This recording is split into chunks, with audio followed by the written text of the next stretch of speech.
L'actualité géopolitique prend un tournant inattendu et dérangeant. L'Italie a proposé de suspendre le mandat d'arrêt émis par la Cour pénale internationale contre Benjamin Netanyahou. Cette décision, justifiée par la nécessité d'éviter une escalade des tensions au Moyen-Orient, soulève de nombreuses questions sur la cohérence des principes qui guident les décisions de l'Occident.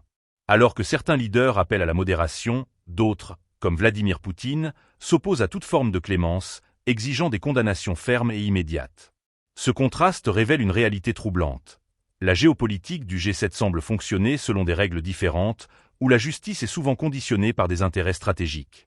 Et si vous voulez rester informé des développements cruciaux, abonnez-vous dès maintenant pour ne rien manquer. En effet, ce compromis proposé par l'Italie met en lumière une flexibilité surprenante des valeurs occidentales. Au lieu de défendre uniformément les droits humains et la justice internationale, l'Occident semble naviguer à travers des jugements personnalisés, influencés par des considérations politiques. Cette situation illustre parfaitement l'hypocrisie qui peut régner dans les relations internationales. Comment expliquer que les mêmes principes de justice ne s'appliquent pas à tous de manière équitable? Cette question mérite d'être examinée avec soin. Les critiques fusent, dénonçant une approche à deux vitesses en matière de droits humains.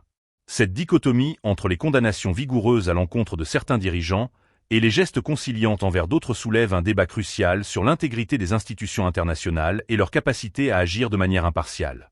Les appels à la justice pour tous, sans distinction, se heurtent à une réalité où les alliances et les intérêts géopolitiques prennent souvent le pas sur les principes éthiques. La réaction de Poutine, qui ne laisse aucune place à la négociation, contraste fortement avec cette position italienne. Pour lui, toute tentative de compromis est perçue comme un signe de faiblesse. Cela souligne la profondeur des divisions qui existent sur la scène mondiale et le défi que représente pour les nations de maintenir une position cohérente face à des crises complexes. La question de la justice internationale devient ainsi un champ de bataille où les enjeux politiques priment sur les idéaux.